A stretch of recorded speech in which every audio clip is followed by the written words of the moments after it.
नमस्कार, मैं रविंद्र कुमार। अगस्त 2025 में कक्षा 12वीं की पॉलिटिकल साइंस विषय का सेट का जो एग्ज़ाम हुआ है जुलाई 2025 इस पर लिखा हुआ था। वास्तव में ये जुलाई 2025 में होना था, लेकिन बाद में डेट शीट को चेंज किया गया और अगस्त में लेने का फैसला किया गया। तो आज की इस वीडियो में इसी सेट के जो एग्ज़ाम है इसी को प्रश्न पत्र को पूरी तरह से हल किया गया है। 45 मिनट इसकी अवधि रखी गई थी और ये टोटल जो है वो 20 नंबर का हुआ है। सामान्य से निर्देश दे रखे हैं कि सभी प्रश्न अनिवार्य हैं। प्रश्न संख्या 1 से 5 प्रत्येक 1 अंक का है और ये बहुविकल्पिक प्रश्न है, मल्टीपल चॉइस क्वेश्चन है। उसके बाद क्वेश्चन नंबर 6 और 7 जो हैं वो 2 अंक के हैं और प्रश्न संख्या 8 और 9 3 अंक उनके लिए निर्धारित किए गए हैं और प्रश्न नंबर जो 10 है वो 5 नंबर का है, उसमें चॉइस भी दी गई है। तो अगर उसके बात करें खंड क की, सेक्शन ए की, तो सेक्शन ए में जो है 5 प्रश्न हैं और वो सारे के सारे बहुविकल्प वाले हैं। तो पहला प्रश्न पूछा हुआ है भारतीय स्वतंत्रता कानून, जिसे भारतीय स्वतंत्रता अधिनियम भी कहते हैं, भारतीय स्वतंत्रता कानून कब पारित हुआ। ऑप्शन 4 दे रखे हैं। विकल्प क है वर्ष 1947 में और ख पर है वर्ष 1946 में, ग पर है वर्ष 1948 में और घ पर है वर्ष 1949 में। तो सही जवाब जो है वास्तव में भारतीय स्वतंत्रता अधिनियम 1947 में पास किया गया था और इसी के तहत भारत को स्वतंत्रता मिली थी। प्रश्न नंबर 2 पर पूछा गया है कि भारत के प्रथम चुनाव आयुक्त कौन थे। 4 ऑप्शन है इसमें। क पर है बलराम जाखड़, ख पर सुकुमार सेन, ग पर हुकुम सिंह और घ पर है शिवराज पाटिल। तो सही जो ऑप्शन है इसका सही विकल्प जो है वो ख है। भारत के पहले चुनाव आयुक्त जो थे वो सुकुमार सेन थे। प्रश्न नंबर 3 जो है वो खालिस्तान वाला है। भारत में पहली पंचवर्षीय योजना खालिस्तान में लागू हुई, कौन से सन में लागू हुई, सन पूछा गया तो 1 अप्रैल 1951 में भारत में पहली पंचवर्षीय योजना लागू हुई थी। प्रश्न नंबर 4 है आज़ादी के बाद भारत में कैसी अर्थव्यवस्था लागू की गई। तो उसको हम मिश्रित अर्थव्यवस्था कहते हैं, जो देश की स्वतंत्रता के बाद भारत में लागू की गई थी। और प्रश्न नंबर जो 5 है वो वास्तव में अभिकथन और कारण वाला है। ए पर पूछा गया है, असर्शन है इसमें कि जय जवान जय किसान नारे का संबंध श्री लाल बहादुर शास्त्री से है। बिल्कुल सही है, उन्हीं से संबंध है इसका। और रीजन में दे रखा है कि 1967 के चुनाव में कांग्रेस लोकसभा के चुनाव में भी हारी और विधानसभा के भी। तो अगर इन दोनों को पढ़ के देखें तो वास्तव में इन दोनों का आपस में कोई संबंध नहीं है। और 1967 के अगर चुनाव की बात करें तो कांग्रेस की सीटें बेशक घट गई थी लेकिन वो लोकसभा के चुनाव में हारी नहीं थी। तो इसका जो उत्तर की बात करें तो वो इसका उत्तर ग आएगा कि ए सही है, लेकिन आर जो इसका तर्क कारण दे रखा है वो गलत है। तो ग वाले ऑप्शन पर आपने निशान लगाना है। खंड ख जो है वो सेक्शन बी जिसको कहते हैं, इसमें 2 प्रश्न हैं। प्रश्न नंबर 6 पूछा गया है कि भारत की दलीय व्यवस्था के कोई 2 लक्षण बताइए। तो इसमें हम कह सकते हैं कि पहला है भारत में बहुदलीय प्रणाली है, दूसरा भारत में लंबे समय तक एक ही दल का प्रभुत्व रहा है, 1977 तक अगर हम मानकर चले तो कांग्रेस की ही सरकार बनती रही है, और तीसरा है भारत में राजनीतिक दलों में सिद्धांतों की अपेक्षा व्यक्तित्व की अधिक महत्ता है, व्यक्ति पूजा ज़्यादा होती है हर राजनीतिक दल में। उसके बाद प्रश्न नंबर 7 पूछा गया है कि मिश्रित अर्थव्यवस्था का क्या अर्थ है। तो उत्तर में हम कह सकते हैं कि मिश्रित अर्थव्यवस्था मॉडल से अभिप्राय ऐसे मॉडल से है जिसमें निजी और सार्वजनिक क्षेत्र साथ साथ काम करते हैं, अर्थात कुछ उद्योग सरकार द्वारा लगाए जाते हैं और कुछ उद्योग निजी व्यक्तियों द्वारा लगाए जाते हैं। सार्वजनिक क्षेत्र का मतलब है कि जब उद्योग सरकार लगाती है और निजी क्षेत्र का मतलब है जब उद्योग कोई निजी व्यक्ति लगाता है। लेकिन मिश्रित अर्थव्यवस्था में उद्योग जो हैं दोनों के द्वारा साथ साथ लगाए जाते हैं। खंड ग है सेक्शन सी में, इसमें 8वें नंबर पर प्रश्न पूछा गया है कि कांग्रेस में फूट के क्या कारण थे। 1969 में जो कांग्रेस में फूट पड़ी जिसके कारण कांग्रेस 2 दलों में बट गई, क्या कारण थे उसमें। तो कई थे, उसमें से 3 इसमें लिखने हैं। तो पहला है इंदिरा बनाम सिंडिकेट। कांग्रेस के अंदर कुछ प्रभावशाली नेताओं का एक समूह था जिसे सिंडिकेट कहा जाता था। इस समूह में के कामराज, एस के पाटिल, नीलम संजीवा रेड्डी, एस निजलिंगप्पा जैसे नेता शामिल थे। इन नेताओं का पार्टी पर पूरा नियंत्रण था और ये अपने आप को किंग मेकर समझते थे। लाल बहादुर शास्त्री की मृत्यु के बाद इंदिरा गांधी को प्रधानमंत्री बनाने में इस समूह ने महत्वपूर्ण भूमिका निभाई थी। अतः इस समूह को उम्मीद थी कि प्रधानमंत्री बनने के बाद श्रीमती इंदिरा गांधी उनकी सलाह अनुसार काम करेगी। लेकिन प्रधानमंत्री बनने के बाद श्रीमती इंदिरा गांधी ने हर निर्णय लेते समय सिंडिकेट को दूर रखा। यह बात कांग्रेस के विभाजन का या कांग्रेस में फूट का कारण बनी। दूसरा है कारण है वो है प्रीवी पर्स की समाप्ति। भारत की स्वतंत्रता के समय देश में 565 देशी रियासतें थी। इन रियासतों को भारत में शामिल करने के लिए सरकार ने इन रियासतों के राजाओं को यह भरोसा दिलाया था कि उन्हें एक निश्चित मात्रा में निजी संपत्ति रखने का अधिकार दिया जाएगा तथा साथ ही उन्हें पेंशन भी दी जाएगी। इस व्यवस्था को ही प्रीवी पर्स के नाम से जाना जाता है। शुरू में किसी ने भी प्रीवी पर्स का विरोध नहीं किया, लेकिन बाद में इसकी आलोचना होनी शुरू हो गई।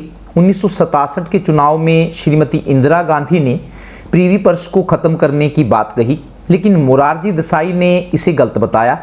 यह बात भी श्रीमती इंदिरा गांधी और सिंडिकेट के बीच मतभेद का कारण बनी। तीसरा कारण है मोरारजी देसाई से वित्त विभाग वापस लेना।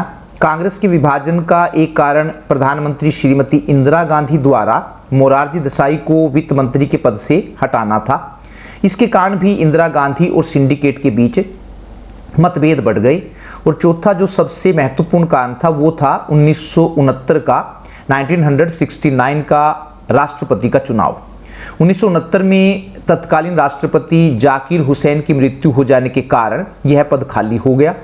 सिंडिकेट ने नीलम संजीवा रेड्डी को राष्ट्रपति पद के लिए उम्मीदवार के रूप में खड़ा किया, लेकिन उस समय नीलम संजीवा रेड्डी से श्रीमती इंदिरा गांधी की अनबन चल रही थी।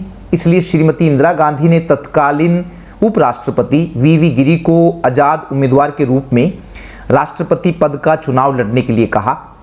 इससे दोनों के बीच मतभेद और बढ़ गए। तत्कालीन कांग्रेस अध्यक्ष निजलिंगप्पा ने सभी एमपी और एमएलए को निर्देश दिया कि वे नीलम संजीवा रेड्डी को ही वोट दें। दूसरी ओर श्रीमती इंदिरा गांधी ने सभी एमपी और एमएलए को अपनी मर्जी से किसी भी उम्मीदवार को वोट देने के लिए कहा। इस चुनाव में आजाद उम्मीदवार वीवी गिरी की जीत हुई और कांग्रेस उम्मीदवार नीलम संजीवा रेड्डी की हार हुई। नीलम संजीवा रेड्डी की हार से क्रोधित होकर कांग्रेस ने श्रीमती इंदिरा गांधी और उनके वफादारों को पार्टी से निकाल दिया। पार्टी से निकाले जाने के बाद श्रीमती इंदिरा गांधी ने 1969 में नई दिल्ली में अखिल भारतीय कांग्रेस कमेटी की बैठक बुलाई। इस बैठक में सिंडिकेट वाला समूह उपस्थित नहीं हुआ, अतः कांग्रेस के दो टुकड़े हो गए। सिंडिकेट के नेतृत्व वाला कांग्रेस ओ और श्रीमती इंदिरा गांधी के नेतृत्व वाला कांग्रेस आर। तो इसे कई बार लोग पुरानी कांग्रेस और नई कांग्रेस भी कह देते हैं। प्रश्न नंबर 9 है, भारत में हरित क्रांति अपनाने के कोई 3 कारण लिखिए। भारत में हरित क्रांति अपनाने के कोई 3 कारण लिखिए। तो पहले पर हम लिख सकते हैं कि जब देश आज़ाद हुआ तो कृषि की दशा बहुत खराब थी। खाने के लिए अनाज तक बाहर से मंगवाना पड़ता था। अतः अनाज के मामले में देश को आत्मनिर्भर बनाने के लिए कृषि का विकास करना जरूरी था, इसलिए हरित क्रांति की जरूरत पड़ी। दूसरा है, खेती पुराने ढंगों अर्थात बैलों और हल से की जाती थी। कृषि का मशीनीकरण करना जरूरी था, अर्थात कृषि में मशीनों का प्रयोग करना जरूरी था और इससे वो हरित क्रांति से ही हो सकता था। तीसरा है, भारत में कृषि मानसून पर निर्भर थी। मानसून के समय पर न आने के कारण सारी फसल बर्बाद हो जाती थी। अतः मानसून पर कृषि की निर्भरता कम करने के लिए सिंचाई सुविधाओं का विस्तार करना जरूरी था, जैसे बरसात के पानी को इकट्ठा करने के लिए बांध बनाना, खेतों तक पानी पहुंचाने के लिए नहरें खुदवाना और बड़े बड़े तालाब बनाना। यह सब हरित क्रांति के द्वारा ही हो सकता था। सेक्शन जो डी है, खंड जो घ है, उसमें एक प्रश्न है, बड़ा प्रश्न है 5 नंबर का, और इसमें आपको विकल्प भी दे रखा है कि अगर आप ये नहीं कर सकते दूसरा कर सकते हैं। 10वें नंबर पर प्रश्न पूछा गया है, राष्ट्र निर्माण के तत्वों का वर्णन कीजिए। तो साधारण शब्दों में हम कह सकते हैं कि राष्ट्र निर्माण का अर्थ ऐसी प्रक्रिया से है जो पूरे राष्ट्र के लोगों में एकता की भावना पैदा करती है। यह एक ऐसी प्रक्रिया है जो लोगों में से अपनी जाति, धर्म, गांव और शहर के प्रति वफादारी के स्थान पर अपने राष्ट्र के प्रति वफादारी की भावना पैदा करती है। राष्ट्र निर्माण के तत्व हैं, पहला है उसमें भौगोलिक तत्व, भौगोलिक एकता। तो राष्ट्र को जन्म देने में ज़मीन का बहुत अधिक महत्व होता है। जब लोगों का एक समूह किसी निश्चित भूभाग पर साथ साथ रहने लग जाता है तो उनमें एकता की भावना पैदा हो जाती है। एकता की यह भावना राष्ट्र को जन्म देती है। एक निश्चित भूमि पर रहने के कारण भारत के लोग स्वयं को भारतीय, चीन के लोग स्वयं को चीनी कहलाना ज़्यादा पसंद करते हैं। दूसरा है समान जाति। एक जाति के लोग एक दूसरे को अपना समझते हैं। इस अपनेपन के कारण उनमें एकता की भावना पैदा होती है और एकता की यही भावना राष्ट्र को जन्म देती है। तीसरा है समान संस्कृति। संस्कृति का अर्थ लोगों के खान पान, पहनावे, आदतों, रीति रिवाजों, भाषा आदि से है, जो इन्हें दूसरों से अलग पहचान देती है। जिन लोगों की एक समान संस्कृति होती है उनमें एकता की जबरदस्त भावना होती है और एकता की यही भावना राष्ट्र को जन्म देती है। चौथे नंबर पर है समान धर्म। धर्म का लोगों के जीवन में खास स्थान होता है। धर्म की रक्षा के लिए लोग बड़े से बड़ा बलिदान करने के लिए तैयार हो जाते हैं। एक धर्म के लोगों में एकता की जबरदस्त भावना होती है और एकता की यही भावना राष्ट्र को जन्म देती है। पांचवा है सार्वजनिक इच्छा। यदि लोगों में इकट्ठा रहने की जबरदस्त इच्छा है तो इससे एक मजबूत राष्ट्र का निर्माण होता है। इसके विपरीत यदि लोगों में इकट्ठे रहने की इच्छा नहीं है तो राष्ट्र का निर्माण नहीं हो सकता है। अथवा करके दे रखा है दूसरा प्रश्न और पूछा गया है कि भारत द्वारा गुट निरपेक्षता की नीति अपनाने के क्या कारण थे। तो उत्तर में हम कह सकते हैं कि 1945 में जब दूसरा विश्व युद्ध खत्म हुआ तो दो शक्तिशाली देश उभर कर सामने आए, एक अमेरिका और दूसरा सोवियत संघ। इन दोनों देशों ने अपनी अपनी शक्ति को बढ़ाने के लिए विश्व के देशों को अपने गुट में मिलाना शुरू कर दिया। इससे पूरा विश्व दो गुटों में बंट गया। इसमें से एक गुट साम्यवादी गुट था जिसका नेतृत्व सोवियत संघ रूस कर रहा था और दूसरा गुट पूंजीवादी गुट था जिसका नेतृत्व अमेरिका कर रहा था। इसी समय एशिया और अफ्रीका महाद्वीप में बहुत से देश स्वतंत्र हुए। दोनों गुटों में इन नए स्वतंत्र देशों को अपने अपने गुट में शामिल करने की होड़ सी लग गई, लेकिन भारत सहित कुछ नए स्वतंत्र देशों ने दोनों गुटों में शामिल न होने का निर्णय लिया, क्योंकि ये देश इस बात को अच्छी तरह से जानते थे कि किसी एक गुट में शामिल होने का अर्थ अपने दूसरे गुट को, एक गुट में शामिल होने का अर्थ दूसरे गुट को नाराज करना था। इसलिए इन देशों ने गुट निरपेक्षता की नीति अपनाई। तो गुट निरपेक्षता का अर्थ क्या हुआ? गुट निरपेक्षता का अर्थ शक्ति गुटों से अलग रहते हुए अंतर्राष्ट्रीय प्रश्नों पर अपनी स्वतंत्र राय देना है। भारत द्वारा गुट निरपेक्षता की नीति अपनाने के तीन कारण थे। क्यों भारत ने गुट निरपेक्षता की नीति अपनाई? पहला है लंबे संघर्ष के बाद प्राप्त की गई स्वतंत्रता को बनाए रखना, दूसरा देश की एकता और अखंडता को बनाए रखना और तीसरा था देश का तेज गति से आर्थिक विकास करना। तो इन तीन कारणों से भारत ने गुट निरपेक्षता की नीति अपनाई। तो ये आपका प्रश्न पत्र था जिसको हमने पूरी तरह से हल किया। धन्यवाद, नमस्कार।